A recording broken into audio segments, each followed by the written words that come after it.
Welcome back and welcome in. I'm so glad to have you here. In this week's video, I am showing you a deep dive into the third part of our Backyard Makeover Series.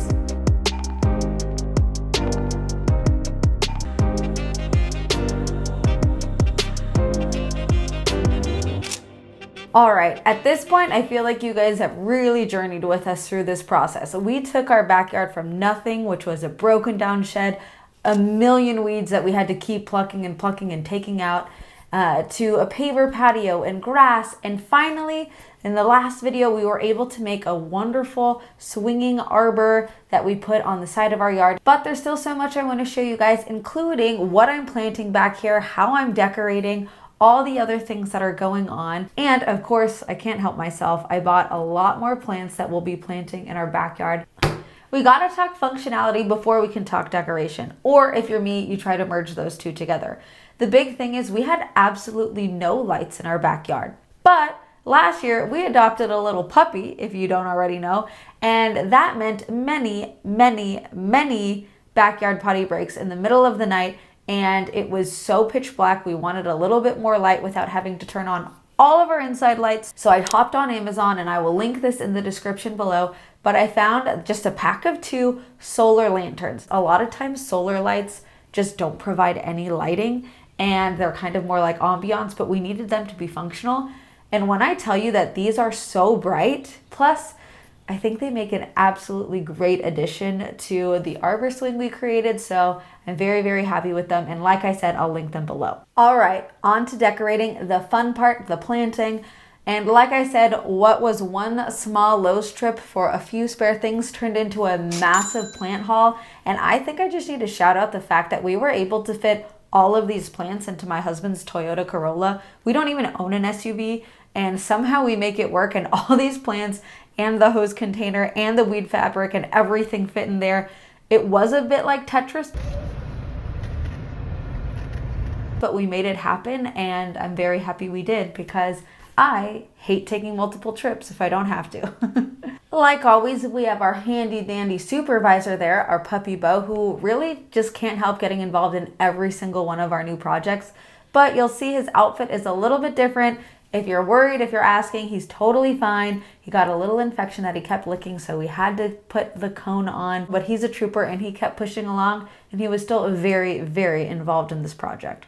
As you can see, Bo was investigating our new plants, but before we get into that, I want to talk to you about the plants that have worked so far in my yard in Zone 9B, because our summers get really hot, but we also don't have a ton of humidity, which I'm very thankful for. However, that also limits the amount of plants that can grow here. The good news is there's still a lot of really good options, and I want to tell you which ones have done so well in my yard. All right, apologies in advance if I say any of these wrong, but I planted in some ceramic pots some lily turf, which are absolutely beautiful. Then, of course, everyone's favorite highway plant that I think doesn't get enough love is oleander, another absolutely beautiful plant that is actually considered invasive in California, so you have to be careful about it not getting everywhere, but it's not so invasive that it's banned, is lantana. I also really love a shrub called euonymus. I hope I'm saying that right. I specifically love the Japanese variety of it. A recommendation from our local nursery was to put some sweet olive in our backyard. These next 2 flowers are wonderful if you have an area that's partial shade or especially shaded in the afternoon, and that is azaleas and camellias. All right, but moving forward to the things that we're actually planting today, and I have no idea if they're gonna do well or not. I have no idea if they're gonna look well at all. Here's my comprehensive list, and let me take a look at it. We're planting peonies, we're planting Mexican petunias, we're planting sweet potato vine, we're planting some climbing ladybanks roses over the right side of the arch. We're also planting a trumpet vine on the left side of the arch, planting some marigolds, who just, come on, it's in the name, they're beautiful, and some common lilac, because hey, you can't help it. Before we could plant anything, like I told you in the last video, we needed to adjust our arbor so that it was a little bit more level. So we re-leveled the soil a little bit, and we're able to get it as close to level as we could, and we decided to move forward, and I'm really happy with it. Like with any planting project that you're doing with a spouse, whether it's a luscious garden, picking indoor plants, Deciding where you want to place the plants can be a little bit of a struggle. One, because you need to make sure you're fitting their exact lighting requirements. Most of these plants were full sun, and I'm not sure if the area I put them in fully qualifies because we have other homes that cast shadows, but it does get a lot of brightness throughout the day. And on top of that, you need to make sure you and your spouse agree on where you're putting the plants. Now, I tend to be a little bit more of a maximalist. I like to see lots of colors and textures and patterns. And my husband tends to be a little bit more of a clean minimalist. And so he likes to see things very neatly trimmed in the right places, not touching each other. And I think we make a really good team of balancing each other out. I wouldn't trade anything. I love my husband, and I think he has a great eye for this kind of thing too.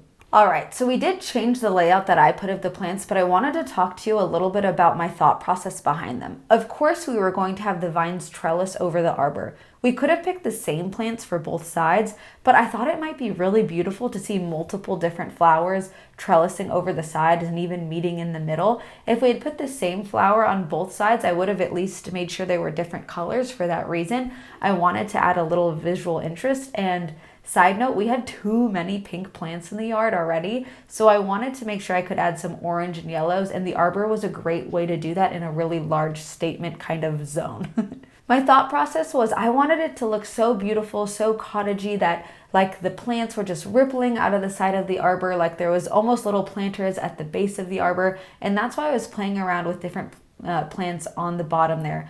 I put peonies on each side, but once again, they were different colors from each other. I did end up moving things around, and we also put the marigold and the sweet potato vine there. I don't know if those plants will handle that much intensity of sun and heat in the summer, so you'll have to stay tuned for another update on those. To make things a little bit easier, my husband and I like to divide up tasks for when we can and then tag team for things that we can't. Now, in the first area that we were digging, there was a lot of roots from prior trees and things that were so intense and so hard to dig out. Because we're just DIYers and we're not landscapers by any means, we did have to kind of troubleshoot some things. We didn't know how far away to plant our plants from the trellis, how much we were supposed to lean them up against it. Something that I've learned, which is a silly thing, and you would expect most people to know this, and maybe I just didn't, was buying extra soil, whether it's potting soil or soil that's specific to the plants that you're planting, makes a huge difference. I just assumed before that most of the earth and the land was really good and you could just plant anything anywhere as long as you had the right sunlight. But that really isn't the case if you want to see something thrive and bloom and grow bigger and bigger. Once we laid out our remaining bags of tan bark, we were able to stand back and really enjoy the beautiful plants that we had added to our garden and really bask in how far we'd come since the beginning.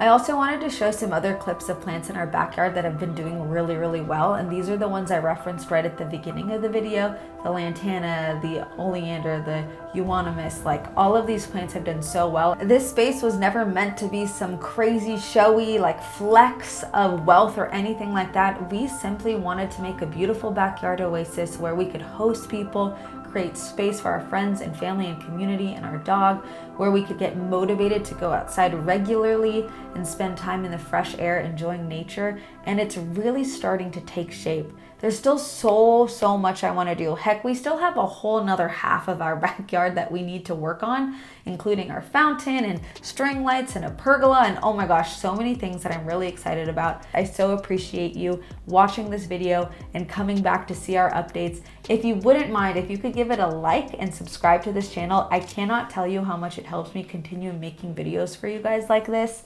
I hope you have a great rest of your day, and I will see you in the next one. Bye now.